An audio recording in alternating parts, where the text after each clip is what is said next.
Today we are going to discuss about the Schrodinger time independent wave equation. So we consider a system of stationary waves to be associated with the particle if the position coordinate of the particle is x, y, z. So we take a system of three dimension. Three dimension, this is x axis, this is y axis, and this is z axis. So if any particle is there, suppose p particle is there, then the coordinates of this particle will be x, y, z. If we consider the time also, then the coordinates will be x, y, z, and t. So at a particular time, the coordinates of the system, will be p, x, y, z, and the particle will be at this point at a certain time, and when the time will be changed, the position of the particles will be changed. So we can write the differential equation of the motion of the wave. Suppose if we consider a wave, the motion of the wave in double differential, we can write it del square psi divided by del x square plus del 2 psi divided by del y square plus del 2 psi divided by del z square minus 1 upon v square del 2 psi upon del t square equal to 0. This is the double differential. This is the differential equation in the second order, where v is the wave velocity of the particle and psi x, y, z, t is the wave function, and psi naught is the amplitude of the particle wave at a point x, y, z. At this point x, y, z independent of time. This is, अगर हम बात करें psi naught की, तो वो क्या है हमारे पास amplitude of the particle wave है at the point x Y z, है ना, जो कि टाइम पर डिपेंड नहीं करता.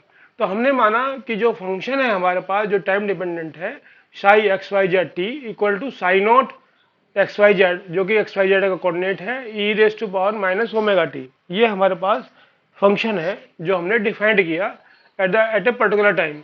तो हम अगर ये इस पार्टिकल एक्स जो पी है हमारे पास, इसको अगर हम ओरिजिन ये हमारे पास ले ओ, तो ये आर वेक्टर हो, तो आर वेक्टर जो है हमारे पास क्या होगा, एक्स आई वेक्टर प्लस वाई जे वेक्टर प्लस जेड के वेक्टर होगा. क्योंकि हम इसका जो प्रोजेक्शन हो जाएगा हमारे पास, in the x direction that will be x, in the y direction this will be y, and in the z direction this will be z. So I, j and k are the unit vectors.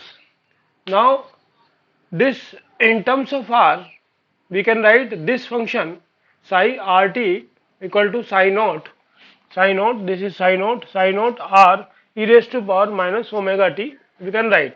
अगर हम इसको differentiate करें with respect to T, तो ये हमारे पास जो double differential है वो हमारे पास आ जाएगा psi del two psi divide by del T square equal to I square omega square psi naught E raise to power minus I omega t.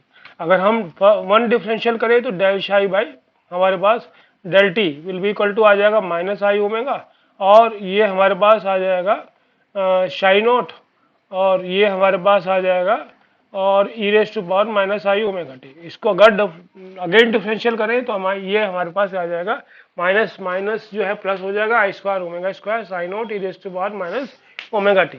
तो आई स्क्वायर हमें पता है माइनस वन होता है, तो ये minus omega square sign not E raise to power minus omega T.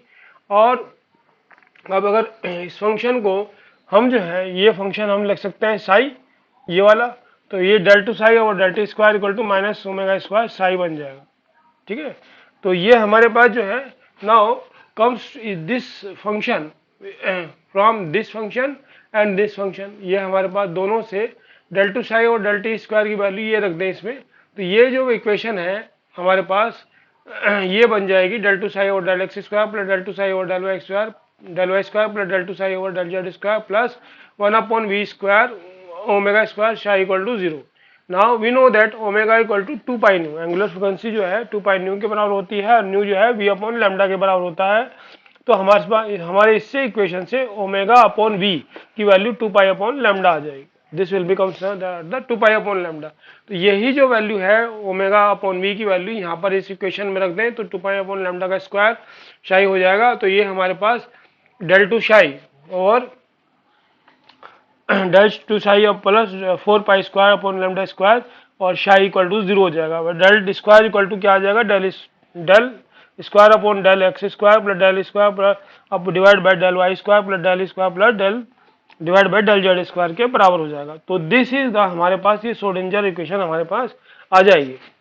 ठीक है, now comes to that by the de Broglie, जो हमने लास्ट लेक्चर में पढ़ा था, डी ब्रोगली जो वेवलेंथ है लैम्डा वो एच अपॉन एम बी के बराबर होगा। एच अपॉन एम बी, ये हमारे पास एच अपॉन एम बी के बराबर होगा। कब? जबकि v is not comparable to the velocity of light, है ना, v not comparable to the velocity of light, v कम है, तब ये हमारे पास लैम्डा की वैल्यू हम यहाँ रख देंगे इसमें। तो ये हमारे पास क्या हो जाएगा, H square upon M square V square psi equal to 0 हो जाएगा। तो del two psi over plus del two psi plus M square V square divide by H cross square psi equal to 0। H cross को हमने क्या लिखा, H upon 2 पाई। तो ये हमारे पास जो है del two psi plus P square divide by H cross square psi equal to 0। तो पी क्या है, एम बी के बराबर है, मोमेंटम जो है एम बी के बराबर है। Now the kinetic energy of the particle in terms of the total energy capital E and potential energy capital V can be written as half M B square equal to E minus V, क्योंकि जो total energy है ई जो है हमारे पास, ई जो होता है वो kinetic energy plus potential energy. तो काइनेटिक एनर्जी हमारे पास जो है, ये काइनेटिक एनर्जी इक्वल टू हमारे पास ई माइनस पोटेंशियल एनर्जी, यही हमने यहाँ पर लिया है। तो ये हमारे पास m B square equal to 2 e minus v आ जाएगा ब्रैकेट में। तो एम से मल्टीप्लाई कर दीजिए, तो M square V square equal to 2m E minus V. तो ये जो वैल्यू है हम कहाँ रख दें, इस इक्वेशन में रख दें। तो ये हमारे पास पी स्क्वायर की वैल्यू ये आ जाएगी। तो ये इक्वेशन जो है हमारे पास क्या बन जाएगी, del two psi plus 2m E minus V divide by H cross square psi equal to 0। This is also a Schrodinger equation. Now this equation we can say that because here we see that the psi is a wave function, so this is the time independent Schrodinger equation हम कह सकते हैं for free particle। अगर हम ले तो it can be considered to be having a constant potential energy, free particle having the constant potential energy। तो इनमें अगर हम अगर कांस्टेंट पोटेंशियल एनर्जी में v की वैल्यू हम क्या ले, 0 के बराबर ले लें सपोज, तो वी एक्स वाई जेड 0 हो जाएगा। तो ये क्वेश्चन हमारे पास जो है क्वेश्चन 9 क्या बन जाएगी, del two psi plus 2m E upon H cross square psi equal to 0 बन जाएगी। Now comes to the time dependent Schrodinger equation. Now differentiate equation 4। Equation 4 हमारे पास कौन सी है, ये इक्वेशन है, इसको हम डिफरेंशिएट करें विद रिस्पेक्ट टू टी। तो del psi over del T equal to minus Y omega psi naught E raise to minus I omega T. और ये हमारे पास जो फंक्शन है वो शाई के बराबर है, तो माइनस आई ओमेगा शाई, और ओमेगा किसके बराबर है, 2 पाई न्यू के बराबर है। तो ये माइनस आई 2 पाई न्यू शाई बन जाएगा। तो del psi over del t will be equal to minus i 2 pi, और ये e equal to h nu हमें पता है। तो न्यू की वैल्यू क्या हो जाएगी, ए अपॉन एच, ये वैल्यू यहाँ रख दी हमने, तो ये आ जाएगा। तो del psi over del T equal to minus i e upon H cross psi आ जाएगा। एच क्रॉस की वैल्यू क्या है, एच अपॉन 2 पाई के बराबर है। नाउ दिस ई शाई इसको इधर ले जाइए, एच क्रॉस आई को इधर ले जाइए, तो minus H cross over I del psi और डेल टी हो जाएगा। यानी कि ई जो है, अगर हम शाई फंक्शन कॉमन ले लें इसमें, तो ये हमारे पास ई कॉरस्पॉन्ड करेगा minus H cross I over del T. तो कहीं भी अगर हम ई को रिप्लेस करना है डेल की फॉर्म में, तो ये हम रिप्लेस कर सकते हैं E equal to minus I H cross I divide by del T. अब ये माइनस आई जो है वो हम आई स्क्वायर लिख सकते हैं, तो ये h cross i square divide by i del T equal to क्या आ जाएगा, i H cross del by del T. तो e correspond to also i H cross del by del T. तो ये भी हम इसको लिख सकते हैं। तो ई शाई से मल्टीप्लाई कर दें, तो E psi equal to I H cross del psi by del T हो जाएगा। नाउ पुटिंग इन इक्वेशन 9 जो हमारे पास है ये वाली, इसमें अगर हम पुट कर दें तो ये हमारे पास क्या हो जाएगा, del two psi plus 2m upon H cross square minus आई एच, ई की जगह हमने ये रख दिया, ई शाई की जगह minus v psi equal to 0। तो ये h cross over 2m del two psi plus i H cross del psi over del t minus v psi equal to 0 हो जाएगा। तो i H cross del psi by del T equal to minus I H cross square upon 2m del two psi plus we psi. इसको इधर ले जाइए और इसको भी इधर ले जाइए, ये इधर आ जाएगा। ठीक है, तो ये हमारे पास आ गया, इसमें शाई कॉमन ले ली, तो minus H cross over 2m del two square plus we psi आ जाएगा। तो ई शाई ये हमारे पास क्या टर्म है, ई शाई, जो हमने पहले यहाँ पर ये प्रूव की थी। तो ये इसके बराबर आ जाएगा minus H cross square upon 2m del square plus V bracket में, और ये शाई आ जाएगा। तो this equation 13 is known as the Schrodinger time dependent wave equation. ये हमारे पास, तो ये हमारे पास आ जाएगा कि एच अगर हम मान लें तो ये हमारे पास आ जाएगा एच बराबर minus H cross square upon 2m del square plus V. तो ई शाई जो है हमारे पास एच साई के बराबर आ जाएगा, और I H cross del by del T, क्योंकि ई जो है वो I H cross del by T del T है, तो यहाँ पर ये हम शाई से मल्टीप्लाई कर देंगे, तो ये हमारे पास क्या आ जाएगा, एच शाई के बराबर हो जाएगा। तो एच जो है हमारे पास वो क्या कहलाता है, Hamiltonian operator. H is called the Hamiltonian operator. Now comes to the physical interpretation of the wave function. What is the physical interpretation of the wave function को करें हम, तो psi contains all the relevant information about the behavior of the system and hence defines completely. तो psi जो wave function है हमारे पास contains all the relevant information about the behavior of the system के बारे में सारी हमें knowledge बताता है ये, hence defines completely, complete defines हो जाता है। psi is a complex quantity can be written as, इसको हम लिख सकते हैं a प्लस आई बी की फॉर्म में। तो इसका कॉम्प्लेक्स कॉन्जुगेट क्या हो जाएगा, a माइनस आई बी, क्योंकि i जो है वो चेंज हो जाएगा माइनस आई से। तो psi X Y Z T और complex conjugate of psi will be equal to हमारे पास a plus I B into A minus I B. इसको अगर हम मल्टीप्लाई करें तो A square minus I square, ये हमारे पास I A square minus I square B square, और आई स्क्वायर की वैल्यू -1 होती है तो A square plus B square हो जाएगा। The square root of psi x y z t is called the modulus of the function wave function psi and is also the positive quantity होगा, क्योंकि modulus ले लिया हमने, and is called probability amplitude of the particle। इसको हम कहते हैं probability amplitude of the particle। magnitude of psi rt is large in region where probability of finding the particle is high।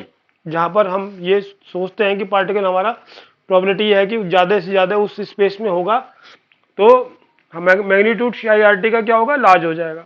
अगर फाइंडिंग ऑफ द पार्टिकल क्या होगी, वहाँ पर particle की हमें लगता है कि पार्टिकल बहुत कम मिलेगा, कम मतलब जो है ना होने के बराबर, वो पार्टिकल जो पोजीशन है उसकी, पार्टिकल होने की जो प्रोबेबिलिटी है वो कम है, तो ये हमारे पास जो psi rt का एम्पलीट्यूड की वैल्यू क्या हो जाएगी, कम हो जाएगी। And small where the probability of finding the particle is low. ना मॉडुलस ऑफ psi स्क्वायर जो है is called the probability density, इसको हम कहते हैं प्रोबेबिलिटी डेंसिटी। अगर इसको over a range, over a volume कह सकते हैं आप, डीटो में ले तो इसको हम कह सकते हैं P R T, probability in a over a volume. D tau will be equal to amplitude of psi rt square D tau, where D tau जो है dx dy dz के बराबर होगा। तो probability P X Y Z D tau will be equal to amplitude of psi x y z t square dx dy dz। An unacceptable and normalized wave function should fulfill the following requirement। should fulfill जो है the following requirement क्या होने चाहिए, the wave function जो है हमारे पास, it must be finite everywhere, finite होना चाहिए, infinite नहीं होना चाहिए। it must be single valued, यानी कि since more than one value of probability of wave function क्या होगी, probability of finding the particle क्या हो जाएंगी, एक से ज़्यादा हो जाएंगी। तो इसका मतलब एक से ज़्यादा तो पॉसिबल है नहीं, पार्टिकल एक ही जगह होगा, तो प्रोबेबिलिटी क्या हो जाएंगी फाइंडिंग की, एक से ज्यादा हो जाएंगी। At a point can not exist and psi should have the only single value at a point. तो सिंगल वैल्यू होनी चाहिए, क्योंकि प्रोबेबिलिटी तभी एक होगी, क्योंकि पार्टिकल जो है कहीं ना कहीं एक ही जगह एग्जिस्ट करेगा, एक से ज्यादा एग्जिस्ट नहीं करेगा। तो it must be continuous and have a continuous first derivative everywhere. तो psi जो है वो क्या होना चाहिए, कंटिन्यूअस होना चाहिए, और उसका first derivative del psi by del T वो भी क्या होना चाहिए, कंटिन्यूअस होना चाहिए। The probability of finding the particle over a small volume element d tau is हमारे पास क्या होगी, ये होगी जो हमने पहले भी यहाँ पर बताई है, ये probability हो जाएगी। और small volume element d tau क्या है, dx dy dz के बराबर है। the probability of distribution of whole the space as follows, क्योंकि probability of finding the particle in a space, जो हमारे पास स्पेस दिया है वो उसमें पार्टिकल कहीं ना कहीं एग्जिस्ट करेगा, या एक कोने में एग्जिस्ट करे या दूसरे कोने में या कहीं ना कहीं एग्जिस्ट करेगा तो प्रोबेबिलिटी क्या होगी, उसी के अंदर पार्टिकल होगा, उससे बाहर नहीं होगा, तो प्रोबेबिलिटी क्या हो जाएगी, टोटल प्रोबेबिलिटी 1 हो जाएगी। तो यही हमने बताया इसमें, इंटीग्रल ऑफ एम्पलीट्यूड ऑफ शाई आर टी का स्क्वायर डी टो क्या हो जाएगा, 1 के स्क्वायर के 1 के बराबर हो जाएगा। और प्रोबेबिलिटी जो है वो हमने डिफाइंड की थी इसमें शाई स्टार के द्वारा, तो ये इंटीग्रेशन ऑफ शाई स्टार डी टो का हो जाएगा 1 के बराबर हो जाएगा। इसको हम ऐसे भी लिख सकते हैं क्योंकि एम्पलीट्यूड जो है अगर हम ले, जो हमने यहाँ पर बताया है एम्पलीट्यूड वो शाई स्टार के रूप में भी आ जाएगा। This the wave function satisfy the equation 15 are known as normalized wave function. Wave function अगर इसको इक्वेशन को सेटिस्फाई करे तो वेव फंक्शन कैसे कहलाएंगे, नॉर्मलाइज्ड वेव फंक्शन कहलाएंगे। ना दो वेव फंक्शन ऑर्थोगोनल यानी परपेंडिकुलर कब होंगे, orthogonal properties of wave function. अगर हम दो वेव फंक्शन ले ले psi i and psi j are said to be non mutually orthogonal, है ना, wave function if they satisfy the following condition. कैसे कि हमारे पास minus infinity to plus infinity, यानी कि रेंज जो हमने ले ली जो पार्टिकल की है वो माइनस इन्फिनिटी से प्लस इन्फिनिटी हो सकता है। तो psi i star psi J D tau, है ना, दो wave function in a volume में ही होगा, सर्टेन वॉल्यूम होगा, और रेंज हमारे ले ली minus infinity to plus infinity. तो साई आई और साई जे ऑर्थोगोनल होंगे, यानी कि जब ये ऑर्थोगोनल होंगे तो ये वैल्यू क्या हो जाएगी, 0 के बराबर हो जाएगी। Where i not equal to j, अगर आई इक्वल टू जे हो जाएगा तो प्रोबेबिलिटी ये मतलब जो है इंटीग्रल 0 के बराबर नहीं होगा। तो ऑर्थोगोनल की कंडीशन है ये माइनस इन्फिनिटी से प्लस इन्फिनिटी में psi I psi J D tau equal to 0 हो जाएगा when I not equal to J. Thank you.